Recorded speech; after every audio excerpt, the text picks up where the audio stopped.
Hello class 8 students. Today we will discuss lesson number 2 of your history, that is from trade to territory. The company establishes power.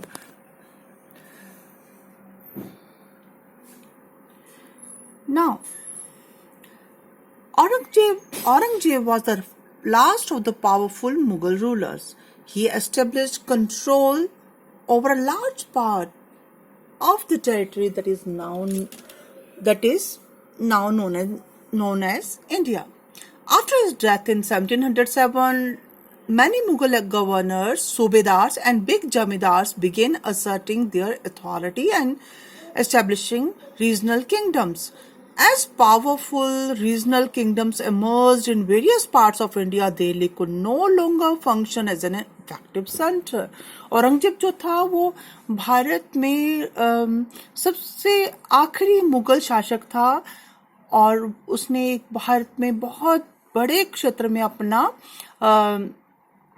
राज करता था वो, और उसकी death जब वो 1707 में जब वो नहीं रहा तो जो बहुत सारे जो मुगल गवर्नर्स थे जिन्हें सूबेदार भी कहा जाता था एंड जो बड़े बड़े जमींदार थे, उन्होंने अपना प्रभुत्व और साथ में अपने क्षेत्रीय जो छोटे-छोटे जो क्षेत्रीय जो प्रोविंसेस थे उनको अपने कंट्रोल में लेना शुरू कर दिया और अपने छोटे छोटे प्रदेशों में अपना राज स्थापित कर दिया। और ये जो शक्तिशाली क्षेत्रीय जो किंगडम्स थी वो बहुत हमारे भारत देश के बहुत जगह प्रदेशों में वो एस्टेब्लिश होगी। दिल्ली अब एक इफेक्टिव प्रभावी केंद्र के रूप में वर्क नहीं कर रहा था। But the second half of the 18th century, however, a new power was emerging on the political horizon at the British. Did you know that the British originally came as a small trading company and were reluctant to acquire territories? How then did they come to be master of a vast empire? In this chapter, you will see how this came about. तो जब देख रही है कि 18वीं शताब्दी के जो मध्य में क्या हो रहा है कि एक नई शक्ति भी उभर कर सामने आ रही है, जो राजनीतिक जो हॉरिजन है उसमें जो कि है ब्रिटिशर्स। और ब्रिटिशर्स जो थे पहले they were not willing to have power, वो शासन नहीं करना चाहते थे, पर धीरे धीरे उन्होंने कैसे कंट्रोल कर लिया इंडिया पर, ये हम पढ़ेंगे। अब east India company comes east. In 1600, the East India Company acquired a charter from the ruler of England, Queen Elizabeth I, granting it the sole right to trade with the East. This meant that no other trading group in England could compete with the East India Company.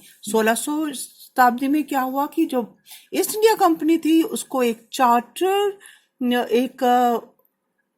Charter के द्वारा, जो कि England की जो ruler थी, शासिका थी queen Elizabeth प्रथम, उसके द्वारा एक चार्टर प्रदान किया गया। उसमें उसको पूरा अधिकार था कि वो ईस्टर्न जो कंट्रीज हैं, ईस्टर्न जो पूर्वी देश है उनके साथ वो वही सिर्फ ट्रेड कर सकती है। This no other trading group in England could compete with the East India Company. और इसका मतलब ये था कि इंग्लैंड में कोई और कंपनी जो थी वो उसके साथ कंपटीशन नहीं कर सकती थी। सिर्फ ईस्ट इंडिया कंपनी को ही अधिकार था कि वो पूर्वी देशों में व्यापार कर सके। With this charter, the company could venture across the oceans looking for new lands from which it could buy goods at a cheaper price and carry them back to Europe to sell at higher prices. The company did not have to fear competition from other English trading companies.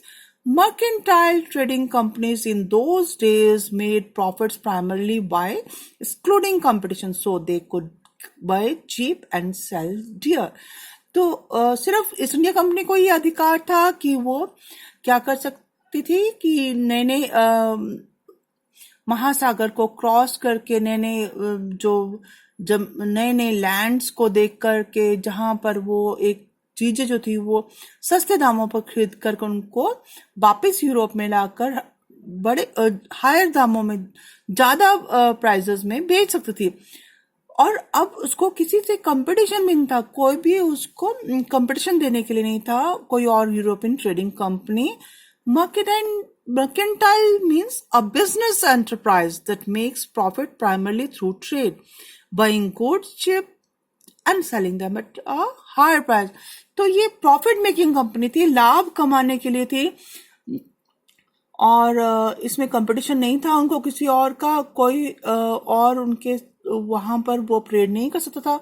अब वो ज्यादा लाभ उठा सकती थी। Royal charter however could not prevent other European powers from entering the eastern markets. By the time the first English ships sailed down the west coast of Africa around the Cape of Good Hope and crossed the Indian Ocean, the Portuguese had already established their presence in the western coast of India and had their base in Goa. According to royal charter किसी और भी company को allowed नहीं था कि वो जाकर के ईस्टर्न पूर्वी मार्केट, पूर्वी जो बाजार में एंटर कर सके। बट जब तक कि इंग्लिश के जो शिप्स थे, जहाज, वो वेस्ट कोस्ट ऑफ अफ्रीका, पश्चिमी जो तटीय अफ्रीका का जो पश्चिम तट से क्रॉस हो करके केप ऑफ गुड होप को क्रॉस करके, वो इंडियन ओशन को क्रॉस करके जब वो इंडिया तक पहुंचते, तब तक पोर्चुगीज ऑलरेडी वेस्ट पश्चिमी जो तट था इंडिया का वहां पर पहुंच चुके थे, और उन्होंने अपना गोवा में अपना बेस भी बना लिया था। इट वॉज वास्को दा gamma, a Portuguese explorer, who had discovered this sea route to India in 1498. By the earlier 17th century, the Dutch too were exploring the possibility of trade in the Indian Ocean. Soon the French traders arrived at the scene.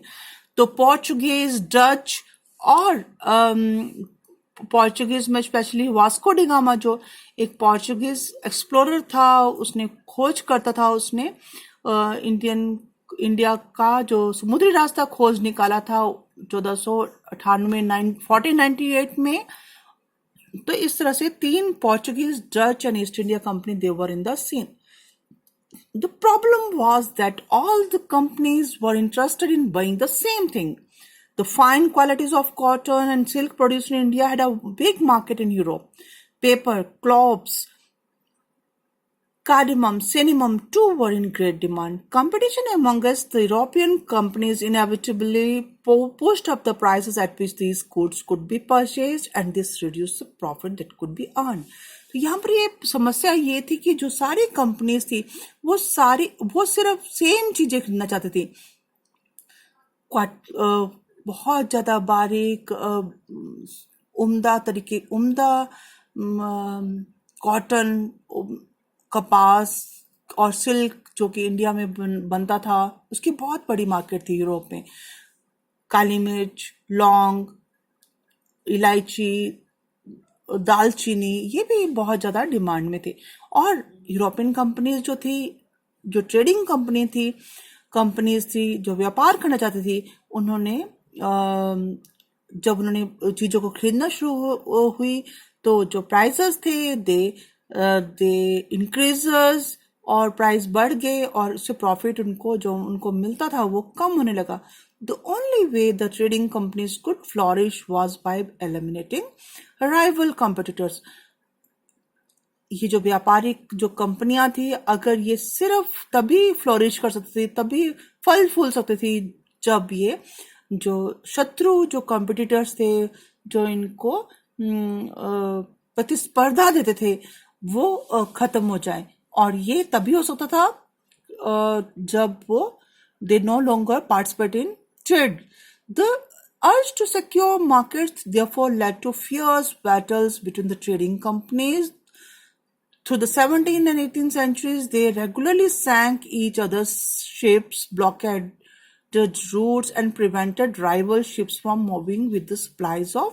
तो 17th और 18th century में हम क्या देख रहे हैं कि वो एक दूसरे के जहाजों को सामान से भरे हुए डुबो दे रहे हैं, रास्तों को ब्लॉक कर रहे हैं, और जो शत्रुओं के जो जहाज थे उनको एंटर करने से रोक रहे हैं, जो कि सप्लाईज लेके आ रहे हैं. Trade was carried on with arms and trading posts were protected through fortification.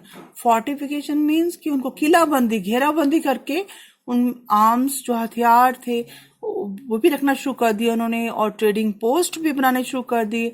और धीरे धीरे this effort to fortify settlement, ये जो कोशिश थी कि जो सेटलमेंट थी जहां पर वो रहते थे उनको फोर्टिफाई कर देना, किलाबंदी करना, और ताकि कि लाभदायक ट्रेड हो सके, व्यापार हो सके. इससे क्या हुआ कि जो लोकल रूलर्स थे, वहाँ के जो शासक थे, उनसे उनका कन्फ्लिक्ट शुरू हो गया.